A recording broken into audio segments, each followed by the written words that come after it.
Okay, welcome everyone to our cooking class this evening. We're doing Easter meets ANZAC. It's a little bit of a strange theme, but I thought it worked perfectly for a mid-April class. So I've got some leftover chocolate eggs we're going to be using a little bit later. But first I want to get into some ANZAC recipes so that it can all tie together.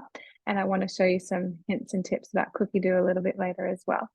So just to get started, I'll just let you know to just stay on mute while the presentation's on. And then if you have questions, please feel free to put them in the chat. I am recording, so I can send out the recording later if anyone wants to catch up. I'll be sending an email with the links to the recipes as well. And at the end, when I stop recording, that will be the time to come off mute and ask any other questions you want. We can go through whatever else. So to get started, I wanted to show you some DIY pantry basics. So you can save money and maybe cut out some additives. Definitely cut out packaging, especially if you're buying things in bulk. So a little bit environmentally friendly. So the first recipe I want to show you is how to make your own brown sugar. And it's very easy. So I am going to share a video. I needed to do it earlier because I needed to bake and I didn't want you all sitting here on this class while I baked. So some of these things I've done ahead today, this afternoon. So I'll show you the brown sugar video here that I just did today.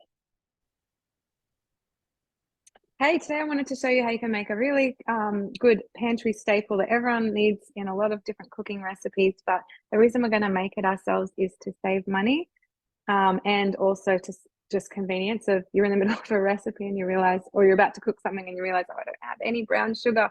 What can I do? This is very quick and easy to make. So yeah, cheaper and just good. So we'll get started. And the main ingredient is sugar, funnily enough. So yeah, to buy raw sugar is, it's about $1.50 a kilo, but to buy brown sugar is about $4 a kilo. So it really does make sense just to make it yourself. So I've put in some raw sugar. I buy organic raw sugar, but you can use white sugar or supermarket raw, whatever you have. And the other ingredient is some either molasses or you can use treacle. The recipe says molasses, but yeah, you can use treacle. And this, if you have this in your pantry, it lasts so long. Like you can buy a tub and make brown sugar for ages. Like you'll get so much out of it. I happen to have, you're going to think it looks really weird. It's, I happen to have bought a very big bulk lot of molasses a long time ago. And it doesn't go bad. So you can see this is organic blackstrap molasses. It's really good if you're low in iron, which I am. So that's why I have this. And just a tip, when you're measuring things between the tub and your Thermomix, if you have your lid upside down, you're not going to make a mess and drip on your Thermomix or on your bench. And now this recipe I'm following on Cookie Dough is for dark brown sugar. And I just want to make light brown sugar. So I'm halving the amount of molasses I put in. So you choose how much you put in depending on your tastes. The main thing is just that you have a little bit. So that'll be good. And that's it. So it's very simple. The recipe's on Cookie Dough or also on Recipe Community. But if you can't find it, let me know and I'll send it to you. So now we just put the measure cup in and we're going to go to speed 4 for 20 seconds.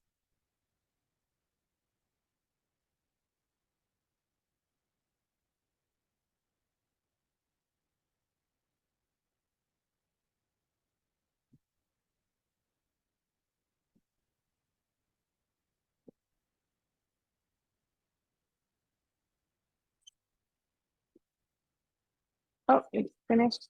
And just realized I needed to wash and dry my spatula because now we want to scrape it down and do it again. I'll show you what we have. It's very rich looking brown sugar. So this is softening the sugar which is what you want for brown sugar, but also just incorporating all that molasses. Lid back on, and it's again, it just speed for another 20 seconds. Easy.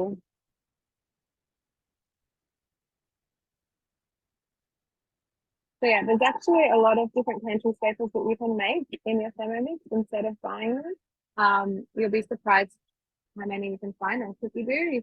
Even if you just type in the word basics, you'll see all sorts of things you can make.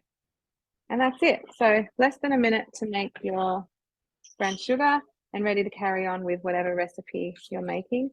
Today I'm going to be making ANZAC. So obviously we need our brown sugar. But you can just store it in your pantry tub and it doesn't go bad, just as long as you need it. So you don't have to use it all quickly. There we go.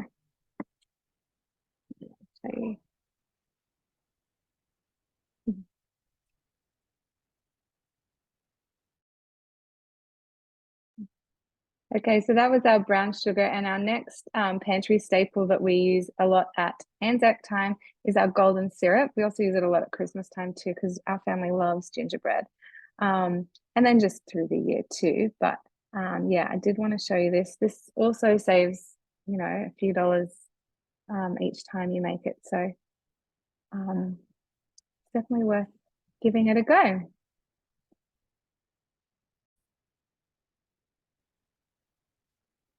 I wanted to show you quickly how you can make golden syrup in your Thermomix, and the recipe's on Cookie Do, or you can find it on Recipe Community as well if you don't subscribe.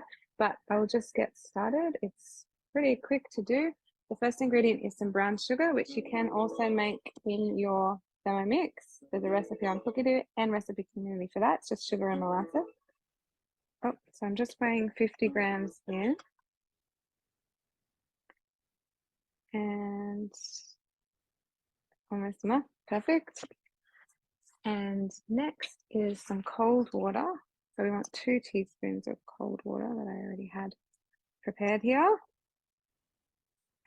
And then I'll just press next. I think we want some, we're going to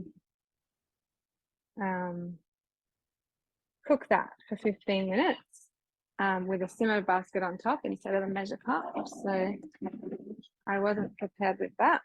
Just take that measure cup off and put that one on there, and we'll be back in 15 minutes. Okay, we're back, and so we'll press next, and the next ingredient we actually want to add, so the sugar's been cooking there with the water. The next ingredient to add is some boiling water. Okay, looks good. So I'll just tear that. So my boiling water is actually cooking in the kettle. I don't have a kettle anymore because it broke, and then I didn't need to replace it because I have 2 Thermomixes. So in my other Thermomix over here, I've got kettle mode on. I'll just show you. Boiling my water. So when you become a Thermomix consultant, we get spoiled a lot, and so you can earn another Thermomix. So you can have 2. So just adding in some water. We want 250 mils of boiling water. But yeah, if you're interested in learning more about becoming a consultant, let me know. We're always being spoilt with different incentives. And now we're just adding in some raw sugar. Just goes in. The scales come up as you need them, so that's really easy. And yeah, a little bit more. Okay, and then we add a slice of lemon, so it's 5 millimeters thick, just half a slice, so that goes in, and that's it. Then we put the lid on without the measuring cup. So this time it's telling us not to put that in because we want lots of steam to escape while we're cooking this syrup. So it's set for 35 minutes on varoma temperature and speed 1. So that has finished now, and I'll just pour it in. Oh, better press next and see what it's telling me to do. Yeah, it says to remove the lemon slice, which obviously I'll do. Transfer into a sterilized sealable jar or bottle, allowed to cool approximately an hour. I like to put in here first and let it cool, because what I'm going to do is I like to pour it into the bottle I've saved this from a long time ago, the golden syrup bottle that you buy, because less waste, like less packaging getting rid of, but also the squeezy. I really like the squeezy top. So I just keep refilling it as I make a new batch. And you can see I've still got some in there from the last batch I made, which would have been at Christmas time. So yeah, we like to have golden syrup at Christmas to make gingerbread, but also ANZAC to make your ANZAC biscuits and slices, and then wherever in between. When I was little, as a kid, we used to have peanut butter toast and drizzle a little bit of golden syrup on top. I know that was of my family thing, or if that's another Aussie family thing, I have no idea. Just take out that lemon slice. But yeah, reasons why you would make your own golden syrup, mainly to save money. To buy, it's anywhere between $6 and $9 a kilo to buy it. But you know, this is just the cost of some sugar, water, and lemon. So really cheap to make. But it's also cutting down on that packaging, so it's better for the environment of, you know, keep buying it, but you can just make it anytime you need it. The other thing is, you know, it's easy to run out and you're in the middle of making something and you're like, oh, I don't have any golden syrup. So yeah, it's good if you can just make it. So that just cools down, and once it's cool, it will thicken. So you can see it's quite runny now. It will thicken as it cools, and then I just pour it into my tub, and it's good to stay in the pantry long term. So yeah, that's a great way to make your own golden syrup.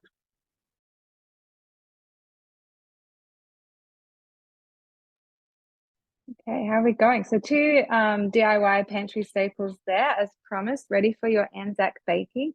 And now I'm going to show you how to make the ANZAC slice. This was the real reason I had to make it ahead, because I had to cook ahead. So I've got it sitting here next to me, but I did make it this afternoon. And my family were like, what, we can't eat it yet? I'm like, no, I need to show it tonight. So no touching the ANZAC slice yet. We can have some tomorrow. Okay. Okay, now I want to show you how you can make a really quick ANZAC slice in your Thermomix. I know it's more traditional to make ANZAC biscuits. This is just a bit quicker. If you're a lazy cook like me sometimes, instead of having to roll them out, just push it all into a slice tin and slice it up when you're done. So I've preheated the oven to 160 and I've got my tray ready. So now it's just a matter of adding in your ingredients. So we want plain flour. The scales come up whenever you need them, which is handy. And I just use the lid of my tub so I'm not making a mess while I'm getting to the Thermomix. So that's what you can see me doing there. And I want 180 grams of flour. Oh, use a little bit more. Okay, that's good. That's good. And then we're going to add in our oats. And we want 120 grams of oats. I've got an oat mix here. There's a few different grains in here that I get from the source. I don't know if you can see. It all looks like oats, but it's like, I can't even remember now. Different spelt and rye and whatever, but just normal oats. Right. You can also get gluten-free oats from Honest to Goodness if that's what you need as well. And now some brown sugar, which I've made myself in a Thermomix. So I can just pour that one in. 110 grams. And this recipe, you can see how easy this is to follow step by step and get this happening. The kids can easily do this with you just kind of, if you can get them the ingredients, this is so easy for them to follow.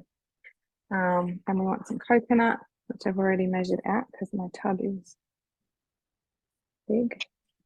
So we just put the lid on. We're going to combine all those dry ingredients just on reverse. So anytime the Thermomix is on reverse, you're on the blunt side of the blades going anti-clockwise, so it's not shredding those oats. We want to keep them intact, but also combining the ingredients. So just 10 seconds reverse speed through.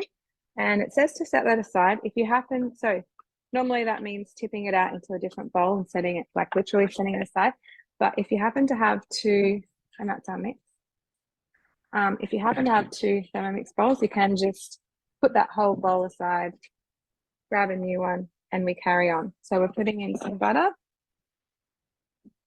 which also, again, you can make in your Thermomix. I didn't this time, but that's something that we often do. Save some money. And we want 2 tablespoons of golden syrup. I have made that one in my Thermomix, so I've still got it. It's fresh, so it's still a little bit runny. It's still a bit hot, but that doesn't matter because this recipe is melting it anyway. So just 2 tablespoons of your golden syrup going in there. And we're going to, as I said, we're going to melt that for 2 minutes, 60 degrees on speed 1. And then we'll return. Okay, so that's done. We're going to press next, and it's just going to ask us for, actually, look, this is actually a good thing to show you. So my butter isn't all the way melted. So anytime you're not satisfied with what the Thermomix has done, and that's probably because I didn't have it chopped small, it was fresh out of the fridge, that butter. So it probably only needs a few more seconds, but this is something to show you too. Anytime you're not happy with what the Thermomix has done, you can press the back button. It's up here on the left. So just back, and we'll do that again. I won't let it go the whole 2 minutes, but maybe whenever I can look in the top here, I can just peek in, and whenever I'm happy with it, I'll just stop it by pushing that stop button. So yeah. Okay, so that's much better now. I just melted that a little bit longer. So now we will carry on. First, next, we're going to add our bicarb soda. I've just got half a teaspoon there. Add that in, and we want 2 tablespoons of boiling water, which I just have got here in this mug. And that's it. So oh no, that's not it. We're going to add the dry in a second. So first we're going to mix that around, just 5 seconds. Then we'll add the dry back in. Obviously that's not it. That's it for ingredients. So we add our reserved oats mixture. We're going back in. And that just slides out of that Thermomix fairly well. A few bits down the bottom. Okay, so we'll combine that again. This is another 5 seconds reverse speed 4. You can see how much easier it is to make this in your Thermomix. The old traditional way is, you've got half happening on the stove and half in a mixer, and then you've got to combine it. But it's just being all formulated in here just makes it so much easier. So we'll scrape down. Just give it a bit of scrape.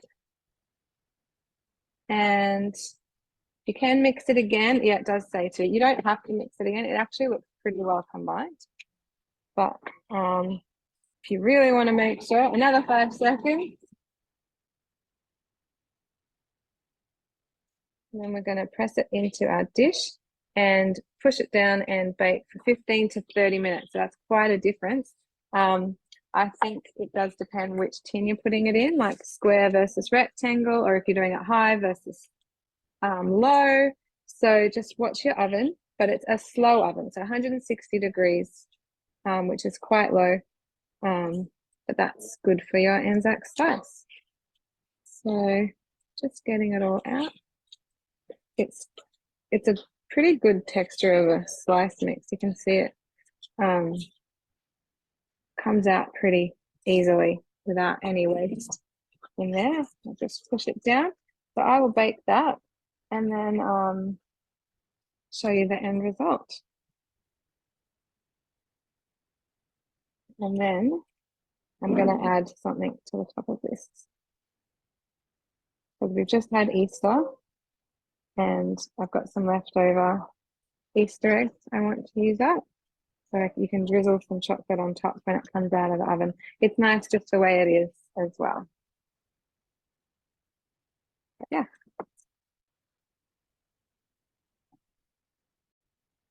Okay, so our slice is cooked. I did it for 20 minutes, and I think aside from how big of the shape and size, it also might depend how soft or dry you want it to be. So I like it to be a little bit soft. So when I touch this one, it's still kind of soft, but I know it will set as it cools. but you can see it's nice and brown around the edges. So you let that to cool and then slice it up and it's ready to go. Really quick and easy ANZAC Slice.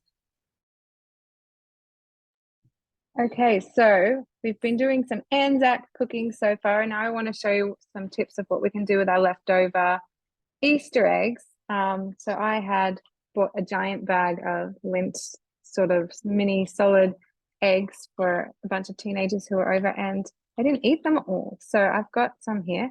So anytime you're doing chocolate in your Thermomix, you can use like whatever, block, big hollow bunnies, whatever, but this is what I've got today. So that's going in.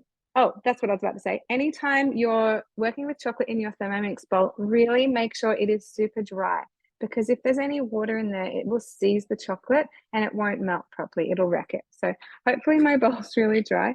That's just going in. And to make it faster, I am going to chop those eggs to be grating it really to make it a fine chocolate powder, and that will make it melt faster. So you don't have to do this step, but you can.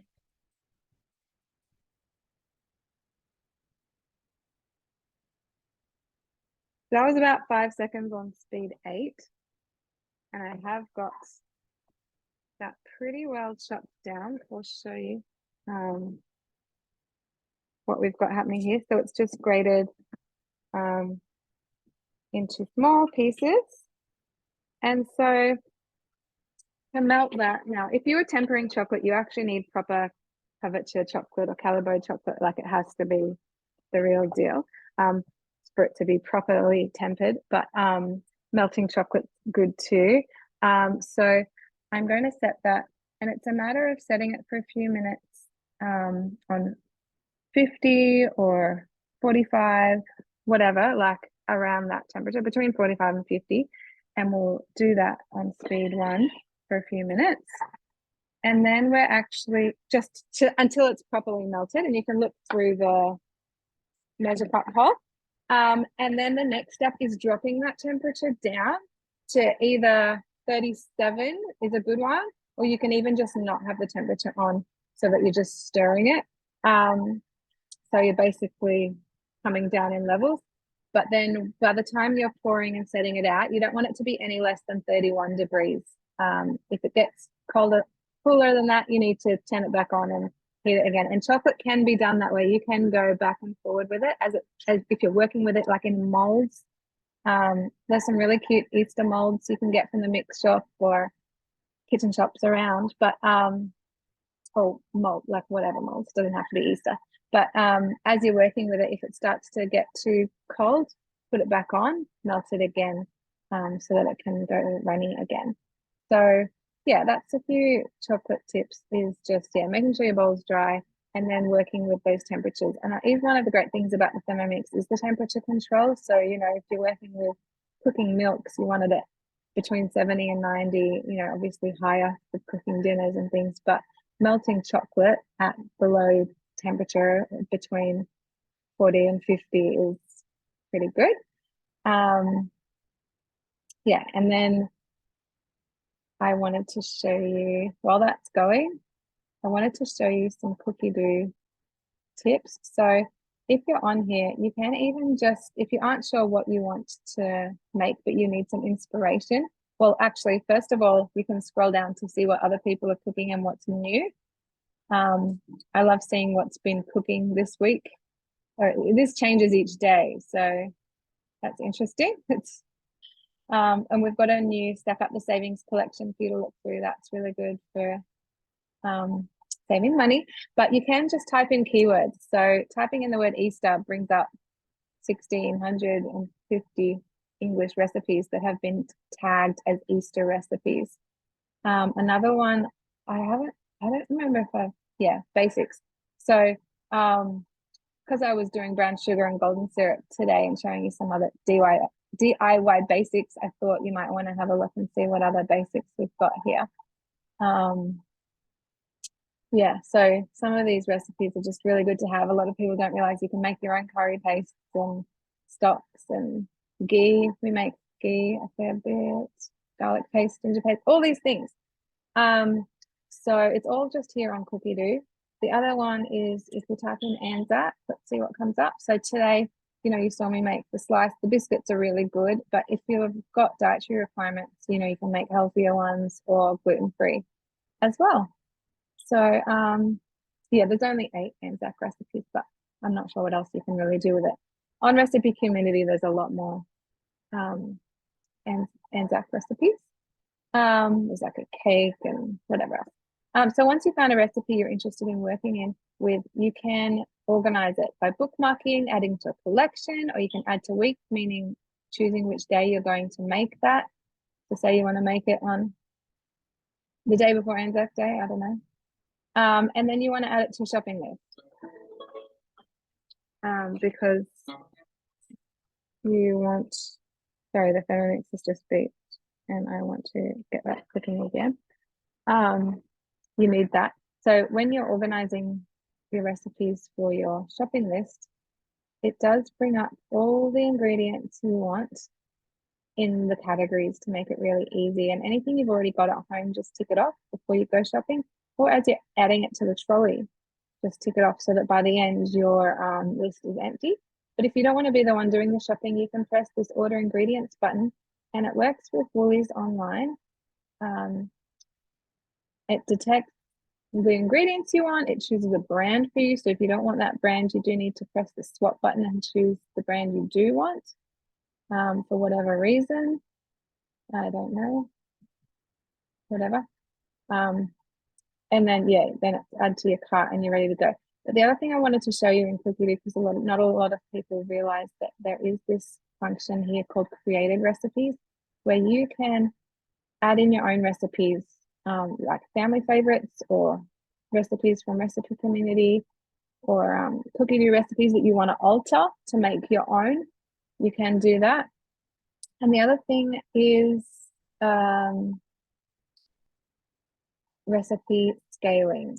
So I just did those just an example.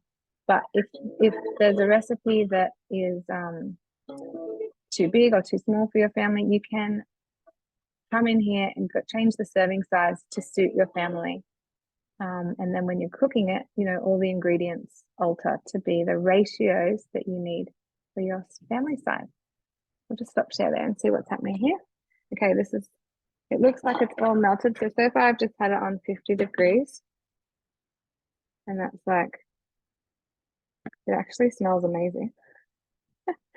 I don't always buy Lindt Easter eggs, but they were on sale, and I thought, yeah, that's a nice treat.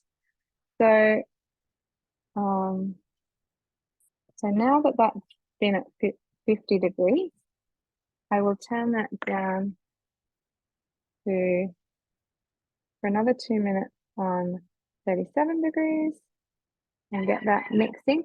So there are, so just show you, there isn't, I couldn't find, and maybe there is, I couldn't exactly find a recipe on Cookie Do just for melted chocolate, but there's heaps. If you type in, there are in other recipes. So like, for example, in other recipes, there are in other languages, so that you've got some other tempered chocolate recipes. So if you want to Google Translate, but it's basically what I've shown you today is, starting at a higher temperature and then going lower. But if you even just go into melting chocolate, that's going to work for me. What did I type in earlier? I can't remember what I typed in. I thought I typed in chocolate, melted chocolate. Or maybe it was Easter. Yeah, it was something. But if you go, just find another recipe where they do melt chocolate, like you can see a lot of these recipes where they're melting chocolate. You can go in and just do that one portion of the recipe.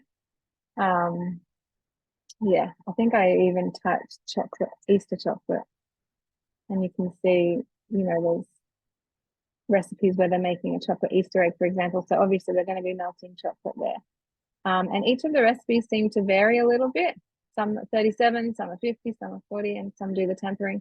But the main idea is that you are melting the chocolate at a low-ish temperature. Don't go too much above 50 because you don't want to burn that chocolate. Yeah, caramel slice is an example. San Marie's just put that in chat. There's the chocolate prune Easter eggs that my family like, that where you're melting chocolate. There's a lot, but it's basically this, and the timing actually varies depending on how much chocolate you're putting in there. So you don't really need to follow the times too much. It's just a matter of melting your chocolate.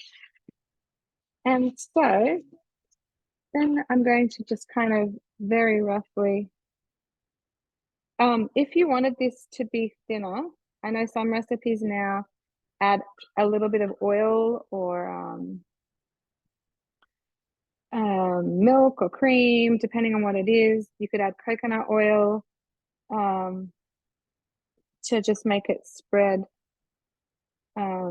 different, but it won't set as hard as this will. This is going to set, because I haven't put anything in it, it's going to set hard like chocolate.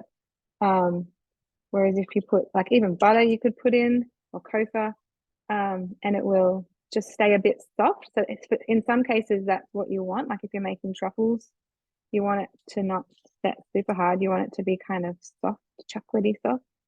So you can play around with adding things into your chocolate, but this looks good. So I've just covered my ANZAC slice with the Lindt chocolate eggs. So fancy, you know, as per the title, Easter meets ANZAC, title of my class. Now, I'm not going to be too, you can keep going and scraping out of this bowl, but my next tip is after you've melted chocolate in your Thermomix, instead of just cleaning it as we normally do, because I've got some chocolate mess in here, next you can just add some milk and make yourself a little either milkshake or a hot chocolate. So I'm just gonna measure my cup of how much I want. So I wanted to show you how to make hot chocolate. Hot chocolate for one, and I've got a family of 6, so I'm normally making a lot more hot chocolate, but it's okay. I'm gonna enjoy this today.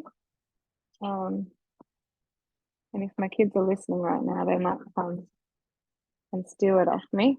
This Lindt hot chocolate sounds amazing. So what I would normally do to make hot chocolate is I would come here to kettle mode, and I would choose 75 or 80 degrees, depending on how hot you want it to be, and then just turn on the kettle. So that kettle's going to turn it, get it up to the temperature I want, and then I will froth the milk up. So I turn it up to speed 8 for about 30 seconds. If I've got a full bowl of milk, I go up to a minute, and it just keeps expanding and getting lighter and frothing up the milk, which is beautiful. This is called Swiss ANZAC Slice, is it? And Julie's saying she uses the hot chocolate recipe to make almond latte. Yes, you can do that, and you can make your own almond milk in the Thermomix too, which is great too. So yes, so we have our chocolate covered ANZAC Slice here,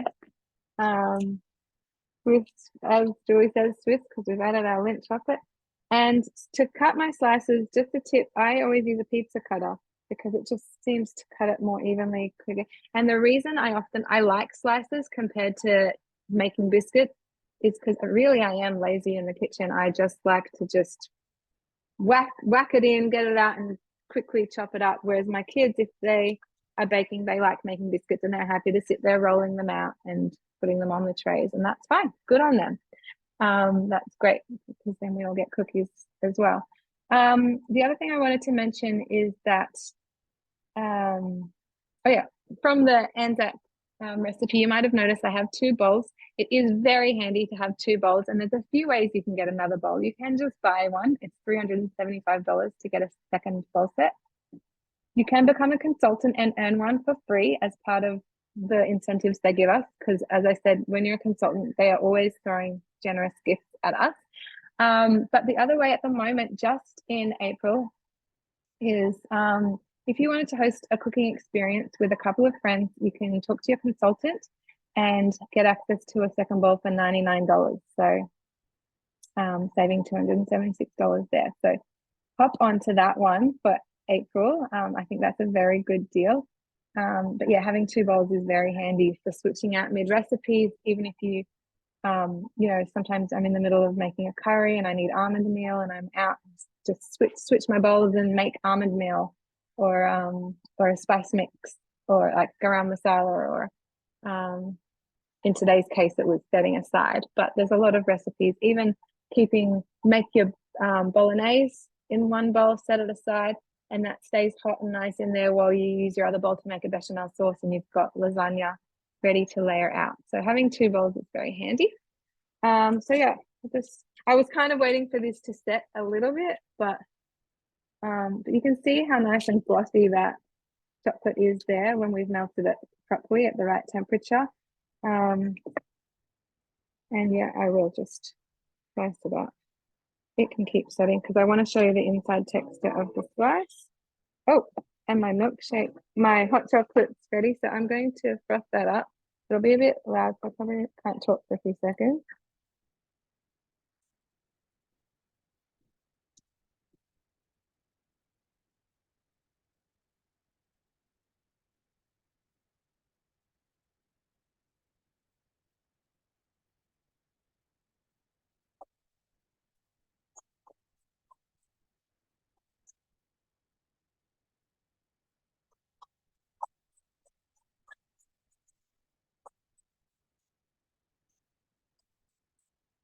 I'll let it go for 1 second.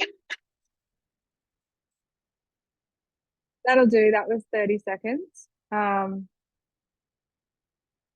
I've got my lovely mixed shop tumbler here that keeps your drink hot or cold. I love this tumbler. It has a lid so that you can drink. I drink herbal tea on the go in winter, but hot chocolate. But look how, I want to show you how it's frothed up the milk without pouring it on my laptop.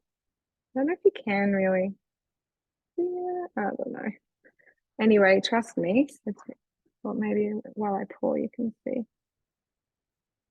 that's frothed up quite a bit so now we're at the top of this mug, and I had only half filled the cup when I was but now we're at the top. Yeah, I'd only half filled it when I was measuring how much I wanted. So you can see it's all nice and bubbly and foamy, and don't have to wait for it to cool down because I've melted it at the right temperature that I wanted. Thank you, Thermomix, for being so specific with your temperature controls.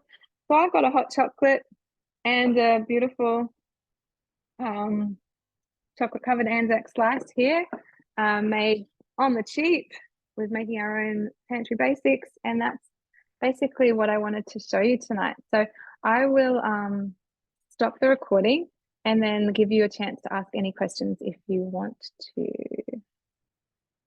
And thank you for being on.